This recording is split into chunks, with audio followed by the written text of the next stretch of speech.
Yo, what's up guys? In today's video, I'm going to be going over my CRL matches in the top 32 to advance me to the top 8. I'm not going to tell you guys the result, just in case you haven't seen already, and I don't really want to spoil anything, but in this duel here, I was up against Mugi. How it works is that once you reach the top 32, you're placed into 8 groups of 4, and whichever group you're in, you need to win the group. Basically, you play a duel versus each player in the group 2 times, and whoever has the best score in the group wins, so that's how you move on to the top 8, and I was here against Mugi. I decided to go for this Royal Giant deck just because I thought it could be a little bit unexpected from a player like me because I don't really play Royal Giant too often, and I thought from me they would expect a Cycle deck and Logbait, and I did actually have a really bad start, to be honest. I had a really unfortunate starting cycle, so I was kind of feeling a bit bad about the start, but I knew that I could easily win just because of the matchup here. I have Evo Wizard, I do have Evo RG, and I have Monk. But the difference maker here really is the Rage. Rage is super good paired with the Evo RG, but especially against this deck where he has a Goblin Gang. And he didn't really do the best Skeleton Dragons there, so I was able to get a really nice Wizard, and then I went for a nice Fisherman to pull that Prince away.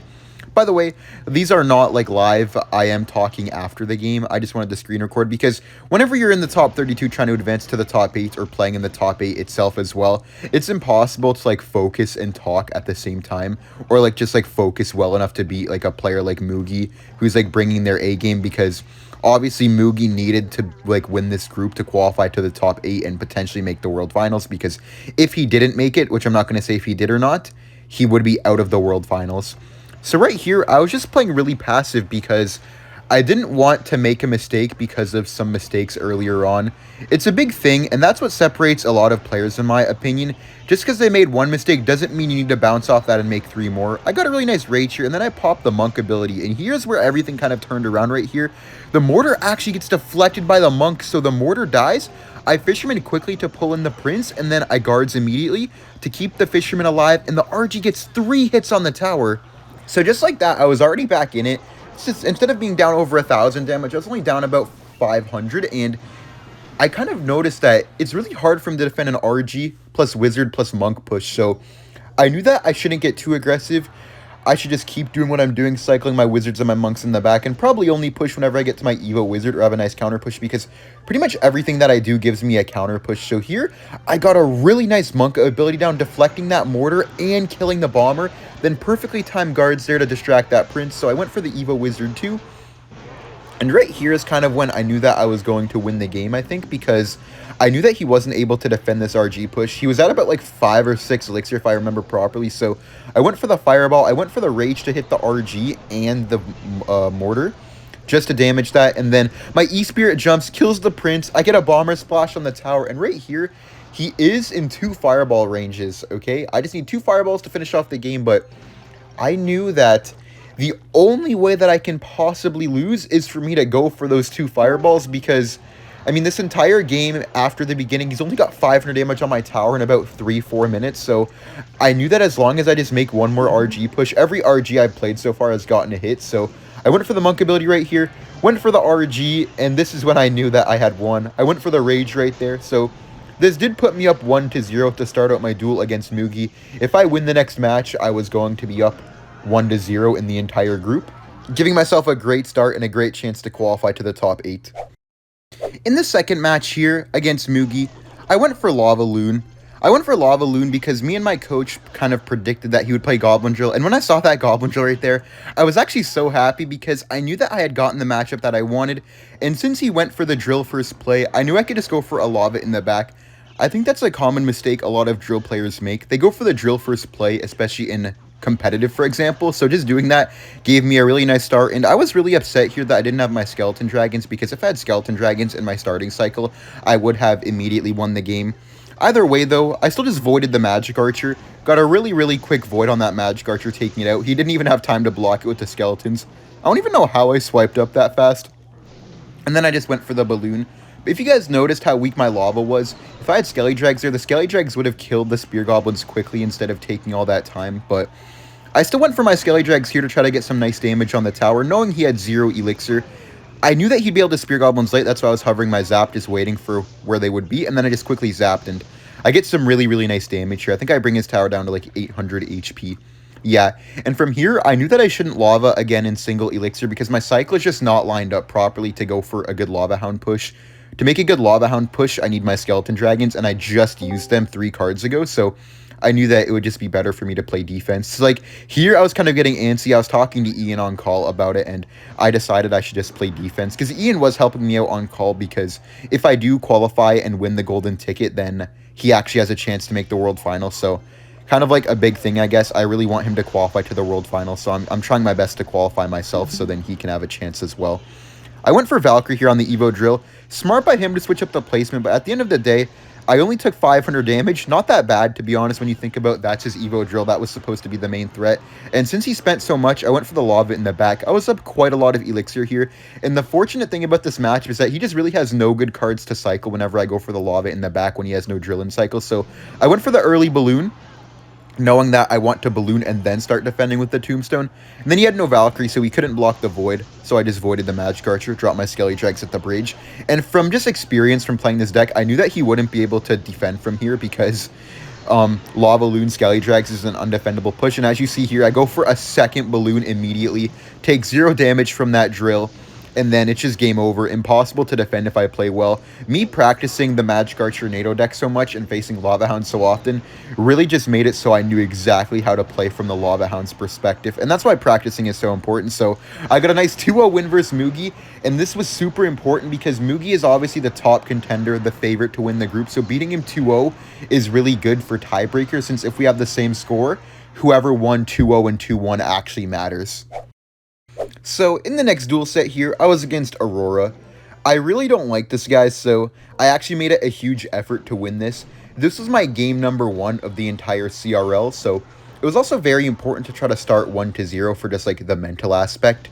Starting out strong in these tournaments are very good. You can use the momentum, I feel like, to play well. I've noticed a common theme in these kind of brackets where the person who starts out the strongest typically qualifies. Like, obviously, oh yeah, he had the best start, he's going to qualify as the best score, but like, I just mean, like, they usually don't choke, I feel like, because you just have the momentum of the wins and the other people are like on the down end thinking like, oh, I'm probably not going to qualify because only number 1 in the group qualifies. And then I did a really nice guards there to block his Fisherman. I was quite surprised to see him open with RG because when we played this Bowler Mortar deck, RG was like one of the things that we were hoping not to face, actually. But I was okay with it. I knew that if I played perfect, I could win because I'm actually very good with this deck. I feel like this is one of the decks that I'm secretly really good with. And I had some really nice interactions right there. I get my Bowler onto the tower. He just kind of messed up completely. Bowler actually didn't get on the tower. I thought it did right there. Damn, I guess I was seeing things when I was playing this match. But I just went for the Mortar and then the quick Miner. I probably should have been hovering the Miner, but I was kind of expecting him to block it in the middle. But that Mortar did get on the tower, which was perfect. And then he goes for the Evo Skellies. That's the whole reason why I didn't go for my guards there. You have to be really careful with the Evos. So it was a beautiful start for me, honestly. Having the Cannoneer Tower, much, much better against Royal Giant than the Princess Tower. And I already got some nice damage, which made me not be down anymore. Because with the Cannoneer Tower, you do start 400 HP lower. And he did a really bad RG right there. I just cycled my Skelly King. And since I have Evo Mortar, I knew I'd be able to make some really, really nice pressure, probably. And then I also went for my Bomber here to cycle to my Evo. And kind of what I was thinking right here is that, like, if I play this matchup well, I'll probably win the duel because I know this guy. This guy's, like, he gets really mad when he loses. So it's very important to, like, use mind games in these. And I went for the Evo Mortar, knowing he'd probably RG. And he does RG, but I kind of used this to set up a really nice counter push. I went for the Bowler. And then knowing he may go for the Fisherman to grab the Bowler, I immediately went for guards. I wasn't wasting any time playing any games. And then I dropped my Skelly King at the bridge. Because in this matchup, I need to be really aggressive if you guys haven't noticed. Obviously, I defend well, but in general, I'm super, super aggressive. And then I just popped the ability and go for the Evo Bomber here. Just really just making sure to clear everything out when possible, and I knew that he'd still need to defend that Bomber because of the Hunter being right there, so that was nice for me. And then he did quite an interesting RG once again. I just went for the Skelly Drags plus guards and the Skelly King. Didn't want to give him any chance to get through with any damage. And then I went for the Miner too. I noticed that with him having the Hunter, he wouldn't have a Phoenix, and I thought that he had Lightning too because against a Cycle player like me, you're probably going to use Lightning just to take out my buildings, so I actually thought that, like, Skelly Drags are quite unkillable, and that Skelly King ability went crazy right there, killing his Evo Skellies, getting some really nice skeleton damage on the tower, bringing me up to a nice 200 damage lead. And right here, I did Skelly Drags to back, kind of just making sure if he had lightning or not. And there, I saw the lightning, so I went for the guards, and then I went for the immediate mortar, baiting his Royal Giant, so I went for the Miner too to support my guards. And I actually get a really nice guards connection right here. Force out the E-Spirit, force out the Skeletons, and he messes up the King Tower activation, which was quite funny, actually. So then I just set up my Skeleton King in the back for the 3-card cycle. And right here is when I knew I had won. I had the Evo Mortar. I had all the momentum, and then here he does a really bad RG, so I just go for the Skelly Drags, go for the guards, and then I go for the Evo Mortar. I know the Evo Mortar won't be on offense, but look at this counter push. I have Skelly Drags on the right, Skeleton King on the left, and then I just go for the Miner with this, knowing that the Skelly King ability is going to clog up the entire middle. I get a second pair of Skelly Drags on the left because he had the Hunter on the right side, so he has nothing for these Skelly Drags. I keep spamming him with the guards. I even go for the Mortar, just not letting up the pressure because I know sometime in this game, I won't be pressuring anymore because he'll have a full reset and everything will be defended. So I'm not pressuring, like, hoping to get all this damage because I already have game-winning damage. But what I am doing here is I'm stalling out the time because if you guys notice, there's 38 seconds left. So the longer and the more that I pressure him and he's stuck on defense, he can't go in. And the less RG pushes, the harder it is for me to lose. So I go for my high mortar anti-lightning position. So if he lightnings, he can't hit my tower. He still needs to defend. I know he's going for a second RG here, so I just drop the instant miner on the bridge to block the ghost. Skelly King to make sure that the RG gets targeted by my cannoneer. I do go for a bomber. I knew that RG was going to get a hit, but I wasn't worried. I went for the Evo Mortar as well, just to keep up the pressure. And here, I'm up 900 damage. There's only 10 seconds left, so I knew game 1 was impossible for him to win.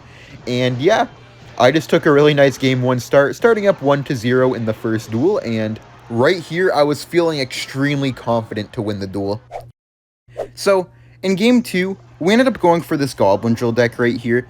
I am really solid with this Goblin Drill deck. If you guys haven't noticed, I've been practicing it on my streams, and I've made a lot of YouTube videos about Goblin Drill, but especially the Goblin Drill Magic Archer Tornado deck, so I've gotten really good with it, and I knew it was kind of an expected deck for me, but after he used Royal Giant, there just wasn't really much that he was able to use to counter this deck, and he actually ended up going for a Goblin Drill deck himself.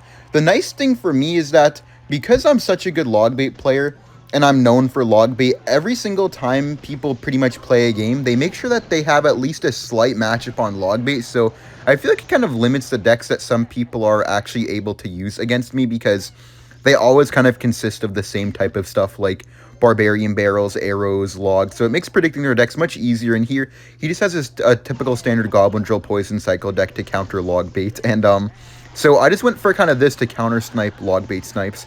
Right here, I really wanted to go for a Magic Archer, but I knew that if I play well, I'll win the matchup anyway, so there's no point to get overly aggressive because the only really way that I lose this is if I get overly aggressive. And I'm really happy after seeing that Goblin right there that I didn't get overly aggressive because I think I would have lost the game if I put the drill at the bridge, not gonna lie. So I get a really nice defense right here, and I was feeling really good. I already had the Evo Drill in my cycle, so I went for the Knight the Bridge just to force out his Tesla. I thought that he'd have to overspend, but he did a really good Ice Spirit Tesla play right there, making it so he didn't have to overspend. But I still did get a +2 trade right there on that Knight, because he had to spend 5 for the 3 that I put on the Knight. Then right here, I just went for the Evo Drill plus Demolisher. He didn't have Tesla in hand, so I knew defense would be extremely awkward. He goes for the Valkyrie right there. That Valkyrie walks back to my Demolisher, so my Drill's on the tower, and then I get a Demolisher blow up to kill his Demolisher, and then I just go for this really nice Magic Archer NATO.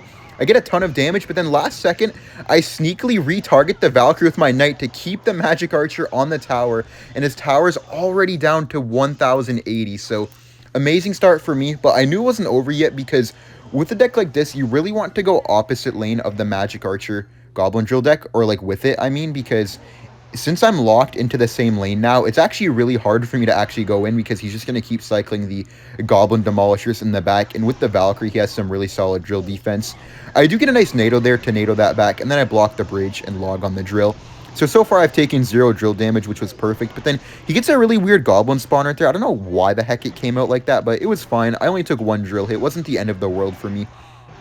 And being up this damage is like the best that I could ask for. I knew that even though I was in a weird position, it was my game to lose, so as long as I play well and locked it in, I would win.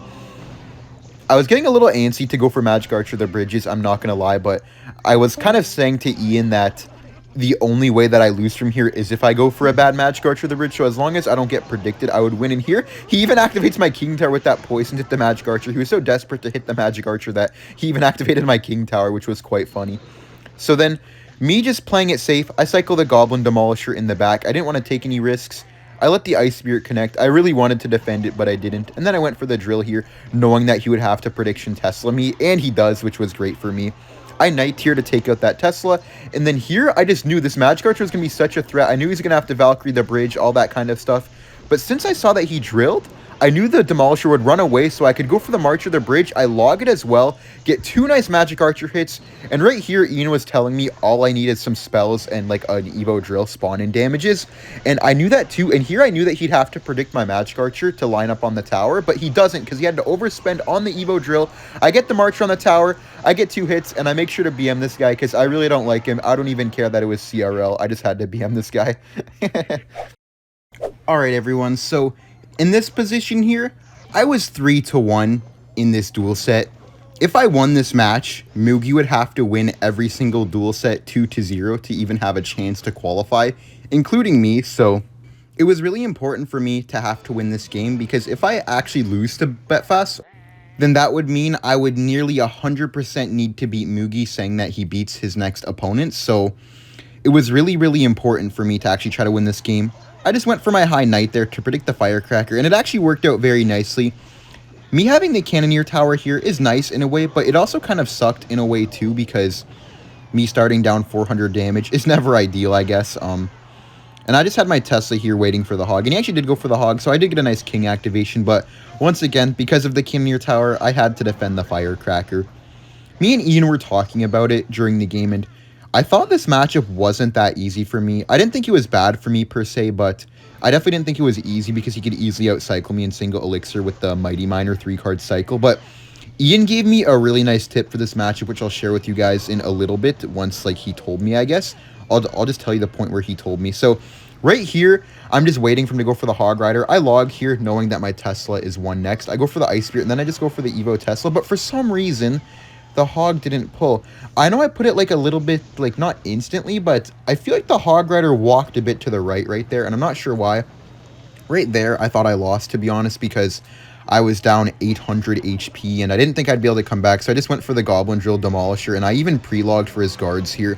I do actually hit the guards, but I don't get anything out of it, so I feel like I kind of went against the principle that I told you guys in the previous duel against Mugi. Just because I made 1 mistake doesn't mean I need to follow it up with a few more. I feel like I kind of followed it up right there, because right here is when Ian told me I should probably go to the right side lane, because if I attack the right side lane, we'll be going into the same lane since he has all of his damage there, and basically, I'll basically force him to switch lanes, or if he doesn't switch lanes, then it will be really hard for him to ever get Hog Riders off, because I'll just be cycling Goblin Demolishers, and you can't just Hog Rider into a Cannoneer Tower plus Goblin Demolisher, or it will just defend it by itself. So here I went for the Drill plus Ice Spirit, and then I got a nice log here, seeing him log, and he also missed the log right there, so I knew I was going to get some nice damage, which I did, and that was like the start of the comeback right here. So I went for my high Knight, knowing he has Evo Cracker up next, and then I went for the Demolisher again. Basically just making it impossible for him to Hog, so he just goes for the Hog in the opposite lane, because he kind of realized that he won't be able to go Hog on the right side lane as long as he keeps stacking Demolishers, and here I went for a really high IQ Drill. I went for the Evo Drill because I just went for the Tesla, but he had the 3-card cycle, so this Evo Drill here, it wasn't to get damage, but it was mainly to stop him from going for the Hog Rider, give me time to build up Elixir and cycle back to my Tesla, because as you guys see now, I have my Evo Tesla back in cycle, so sometimes you can use your Evo to kind of stall out the game a bit, and I knew that the Evo Tesla Death Wave wouldn't kill the Firecracker, so I got a nice last-second block on it right there. And now since I have my Demolisher up, I knew I could get away with a nice Drill Poison, being 1 card away from the Tesla, and he won't even be able to pressure me. And I knew he had to log there, so I went for the pre-log on the guards. He just goes for an Ice Spirit, but I get my Goblins on the tower, and this is the moment where I was pretty sure that I was going to win, because this was my game to lose once again. I was completely in control now that I was going in the same lane. Pretty much impossible for him to get a Hog Rider hit if I just keep stacking up Goblin Demolishers on the right side lane. That tip from Ian, I would say, probably saved me this game. Also, having him in the call was really nice. I always call with Ian during his matches as well, so it was nice to have him there, just like kind of like as like a mental thing as well. If something bad happened and I got frustrated, it was nice just to have him there, I guess, just to talk to. So I went for the Ice Spirit here, just making it so he couldn't Firecracker. I knew the only way at this point that I lose is if I missed a Tesla or I took a bunch of firecracker damage. So I just went for my guards here to block the Mighty Miner, then went Ice Spear on the Hog, knowing I would take one Hog Rider shot, but who cares about one Hog shot on the opposite lane? Just didn't want to get outcycled. And then I went for the Tesla there. Up about 500 damage at this point. I knew that I couldn't lose anymore. Just went for the Ice Spirit here, and then I went for the Poison. I knew he was going to go for the Hog. I had my Evo Tesla ready. I wasn't scared at all. I went for my guards trying to kill the Mighty Miner before he hogged, and he went for an interesting Tesla there. He mainly just wanted to make it so I couldn't go for the high Teslas, but I had the Evo, so it really didn't matter. I just went for the Evo Tesla right here. Easy defense, and now I just went for the high Demolisher to clog up the lane. And knowing he might try to Firecracker me, I blocked with the guards. Went for the Poison Log, and he still can't even go for a Hog Rider because I had the Goblin Demolisher down in the same lane the whole time. That advice from Ian to probably switch up into the same lane was so smart, and it was very nice. Probably the key thing to winning that matchup, and yeah. So I started my 4th duel up 1-0, and if I won this, I would be 4-1, potentially securing qualification. So guys, in the second match here, I decided to go for P.E.K.K.A. Ram Rider. We went for P.E.K.K.A. Ram Rider, mainly covering Royal Giant, and I saw that Royal Ghost in the back and my face kind of lit up for a second because not only did I know it was going to be Royal Giant, but I also knew that this was a really good scenario. I even got a nice Void on that Wizard. People don't expect you to Void their Wizard or their discards all the way up there, so I knew to be quick. I landed my Void.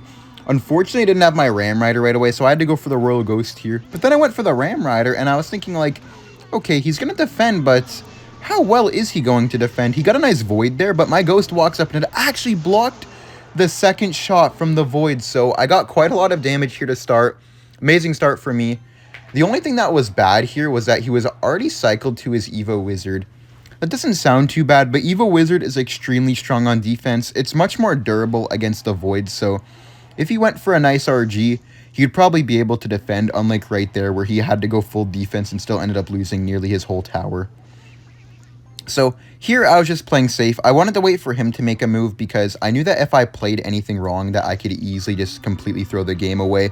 I did it in another competition against Pedro, so I really knew that I didn't want to play anything in single elixir, like after making that nice push right there.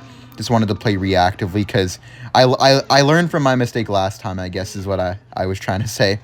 I went for the Void right here on the Wizard. I was kind of hoping that the Wizard would get hit by itself, but he did a really nice E-Spirit to keep that Wizard alive, but didn't really do too much because everything died. But I did use my Evo Zap right there. Maybe not the greatest Evo Zap usage, but I thought it was nice to kind of ruin his momentum right there because I thought he could get a really nice RG. Kind of a bad bandit by me as well. I thought he was one off of skeletons when I did that, which he was because he went for the Ghost, but because he went for the Ghost, he actually had Skellies back, so I just took 800 damage for nothing there. Right here, I'm just kind of mirroring the cards that he does, just cycling with him because I don't want to go for like a random P.E.K.K.A. in the back on the left. If I P.E.K.K.A., I want it to be on the right side, and since he does that Ghost, I just go for the P.E.K.K.A. the back.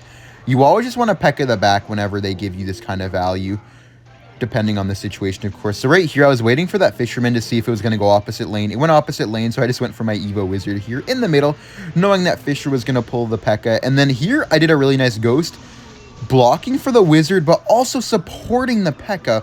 And he had to overspend on the right. He spent 5 elixir on the right, so I went for the Zap here with the Ram Rider. I get the P.E.K.K.A. on the tower. I E-Spirit because I know he's getting the skeletons. My E-Spirit actually changed to the Skellies, retargets the tower, so the P.E.K.K.A. hits the Ghost, and I take the whole tower, making me go 2-0, 4-1 in sets, leading me to my last set up against Mugi. And at this time, I didn't know whether I was qualified or not, but I did know there was a really good chance, so here I will show you guys the final duel. So guys, in the next duel against Mugi here, I actually did the math and I was 100% qualified because I had beaten Mugi 2-0. So even if Mugi beat me 2-0 here, I would be 9-4 in games and he would be 9-5 in games. So basically what that had meant is I was qualified no matter what because the first tiebreaker is who had a better head-to-head, and if he 2-0'd me, we would be equal on head-to-head. So then the second tiebreaker, if you're equal on head-to-head, is personal win rate. So even if I lost both and he won both with no losses, then I would just qualify off the tiebreakers because I had 1 loss less than him. So I was really happy, but me and my coach were kind of talking about it, me and my coach Nina, and I'm like, well, even though I am already qualified, I still want to win because I kind of just wanted to like shut all the people up who kind of said that I shouldn't be here, or I couldn't qualify, or that like Mugi was gonna mop the floor with me and that there was no chance for me to qualify, so why even play? I got so many random people saying like a bunch of stuff like that, saying that like I would have no chance. So I just kind of wanted to prove a point here, to be honest, that I'm one of the best, I belong here, and that I know I can qualify to the World Finals. Also some nice practice too, because there's not many better players than Mugi where you're gonna get a practice against like a live scenario. So yeah, in this match here, he does actually have Royal Giant, and he was playing extremely well, and we waited until double elixir. I don't know why he waited until double elixir with RG, but it kind of worked out for him. Not like in a way, I feel like it was better for me that he waited until double elixir, but he's an extremely good RG player. He knows RG super well, as you guys can see, obviously. He hasn't really made any mistakes yet so far, and I've been struggling on defense the entire time just because of how good he's been playing. Really unfortunate timing right there with that bowler in the back, but I just nailed this back, and he missed the fireball. He actually pulled a me right there, guys. He pulled a me, and right there is when I thought maybe the tides could turn. So I went for my Valkyrie, I went for the Evil Wizard, but looking back, I think I should have went for that Graveyard right there, because here he did this beautiful Monk, which blocked the bridge, but also damaged my Wizard, damaged my Bowler. That was just really good by him, taking out the Evil Wizard even, so I definitely should have went Graveyard right there. My mistake for sure. I did go for the freeze here to try to get some of those Phoenixes dead. And then I went for the Wizard here. He tried to predict my guards, which he kind of failed. I let that RG lock on because I knew I could just guards afterwards, and I knew I needed to get this push in right here. Kind of just equaled up the left and the right side. I went for this really nice freeze right there, getting some pretty decent damage on the tower, but it just wasn't enough, I would say. Maybe if I NATO'd that Monk down, but I don't even know because I felt like I needed that Monk for defense. So I went for Inferno Dragon here. I NATO'd this back, and then I just went for the Graveyard, but he fireballed my RG. So I just went for the freeze here, but I think I should have froze on defense, man. I don't know why I didn't freeze on defense, and I think that lost me the game. But I'm not sure if that freeze on the tower is the reason that I got damage. I actually can't tell, to be honest. I think if I froze, I would have won the game, but I'm not 100% sure. But either way, we were going on to game number 2. So guys, in game number 2 here, I did use the Mortar Miner deck again, and I got a really nice start right there by going Mortar first play. He Princess the Bridge into it first play, and I always find it funny whenever people use Logbait against me, and the reason I find it funny is because I don't think I've lost to Logbait in competitive in at least the last 2 or 3 months, so I think it's funny that people keep trying their luck with Logbait against me. I think part of the reason is that I know how to play against Logbait extremely well, so it's really hard for people to actually beat me with it, even if they get like a somewhat decent matchup, because I know exactly how to play against it perfectly. But Mugi is actually a really, really good Logbait player, and I knew it would be Prince Bait if he has Logbait, because that's the meta version in competitive right now. And I knew having Cannoneer would kind of suck against Logbait, but Evo Mortar kind of destroys Logbait, especially the Logbait Prince decks, so I knew that I had really good chances to win. And right here, I went for the Skelly King ability just to block the Prince charge, and I went for a nice arrows on top of that Princess, forcing out the arrows from him, and I knew that I could get some nice mortar damage here, potentially, but he had to overspend there with the Dark Goblin. So I went for the Bomber here, not thinking the mortar would actually hit the Prince. I thought the mortar was going to miss because the Prince was charging. It didn't. Not the end of the world. I was telling Ian, and Ian kind of agreed with me here that he would have also went for that Bomber. It's much better to waste that Elixir, cycle to your Evo, than to take a Prince hit like that. It's just not worth it. And obviously, I would have taken Dark Goblin damage too if the Prince got all the way up. But I was feeling confident with this match. I knew that I could win. I went for the Evo Mortar right here. I think I got a bit too antsy with the Evo Mortar because he had a Prince right here, and I didn't have my Goblin Gang for it, so I knew I could get some nice Evo Mortar damage right here, even though I did kind of mess up a bit, and I got a really clutch Mortar shot there, stopping the Prince from dashing. But I think I could have got much more damage if I used my Evo Mortar better, but it wasn't the end of the world. Kind of evened up the damage right there, and I knew he was in control right now. He had Evo Barrel, not next barrel, but the one after that, and he had Evo Knight up as well, so I knew that he had both of the Evos coming up, but if I defended his double Evo push, I'd have a very good chance to win. Plus, I had Evo Bomber as well, so I knew I could save Evo Bomber for a nice moment. And I was telling Ian, all I need to do here is just spam my defensive mortars in the middle until I get to the Evo. Defensive mortars in the middle kind of just stall out the game super well for me, so I was making sure to take advantage of those. And here, I got really unlucky. I went for the Miner there on the Dark Goblin. I hit it once, but the Prince manages to charge and kill it, man. That was so sad. And that kind of ruined stuff for me right here, because I knew that Evo Barrel was going to come in. Maybe. I thought it was going to come in, but he didn't, which was so weird. So I just went for my mortar right here in the middle again, just kind of resetting. But now I knew 100% there was going to be a big push for me to defend. So I went for the Skelly Drags. I knew he was going to arrows predict the right side because the Skelly Drags were there. I needed to defend the Prince. So I arrows the left and kind of ignored the right side, which was super clutch for me. I get a really good Evo Bomber right here. That Evo Bomber plus that prediction on him predicting me probably saved me the game, I would say. He's still keeping up the pressure. I went for the cannon cart, and here I knew it was my time to go in. I went for the Evo Mortar. I knew the Evo Mortar would shoot the Princess, so I didn't even bother going for the Goblin Gang. I went for the Skelly Dregs, and here's where everything turned the tides, because I had the Evo Mortar. I finally had momentum, so I went for the Miner here. I didn't want to arrows. I know I didn't need to Miner right there, but I just wanted the Miner anyways, tanking for the Goblin, tanking for the Rascals. I arrows on the Rascals, then I get the Evo Mortar on the tower. I pop the ability just so he needs to arrows low, and him arrowsing low means he can't arrows the mortar. And since he had no way to get to the mortar directly, the mortar takes out the entire tower, and I take game 2, bringing it to the final match. And right here, I was potentially about to beat Mugi for the second duel in a row. Alright guys, so this is the final game right here. No matter what happened, I guess win or lose. He goes for the Hog Rider, so I just got a nice King Tower activation right there. I did have this Evo Recruits, Evo RG Void deck. Really strange deck, but we were trying to face a cycle deck in this type of matter. Maybe not this exact 8-card combo that he had, but this is definitely a favorable matchup for me, and definitely what I was looking for here. So I just got a nice Void on top of that Firecracker. Since Ian's a really good Hog player, I had quite a good idea on how to win this matchup from the Royal Giant side. I just knew that I needed to get to my Evo Recruits and play some nice RGs, and I'd probably get an easy win, to be honest. Was quite a simple matchup, I would say, but definitely against a player like Mugi, it's not going to be easy. Right here, that was a bad Hog, I would say. So I just took that opportunity, and I just went for the RG in the back. I did take an RG hit for it, a Hog Rider hit for it, but I think it was really worth it because at the end of the day, right, I took one hit for a +2 trade, technically a +3, so I went for the Evo Recruits at the bridge here, and I had the Void ready for the Tesla, and for some reason, he just put the Firecracker next to it, so I'm like, okay, well, I'll take that nice Void, and then he just wasted that Ice Spirit too. Didn't do anything at all, so I got some nice damage on the left side. He did log the right side, so I kind of got my damage back, and I also cycled to my Evo RG. I feel like that was the main thing. Cycling to the Evo RG was very important right there.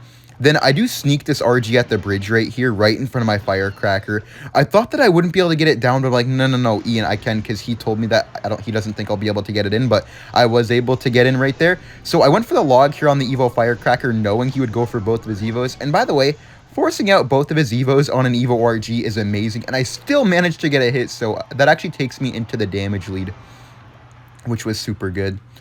And then here, I just go for the Recruits in the back, knowing that I'm not going to break through with all my regular stuff. I need to get to the Evos, because Firecracker's just so strong from him. I kind of need the Evo Recruits, the Evo RG, and stuff like that to win.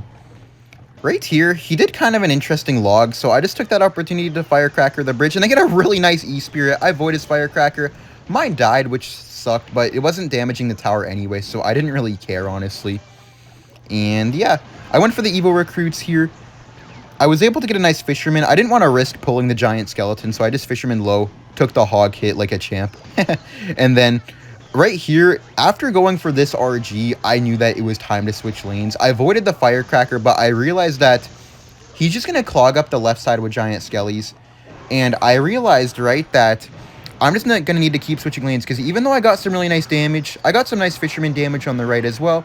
I Fisherman in the middle here, but I kind of realized that it was kind of impossible for me to break through if he, like, brute forces one lane, so I realized that every time he Giant Skellies one lane, I need to RG in the other lane, because he has to Giant Skelly one side of Recruits, and since he went Giant Skelly on the left here, I knew it was 100% time to change lanes, and I also knew that he was going to go on that side because it's the weaker side.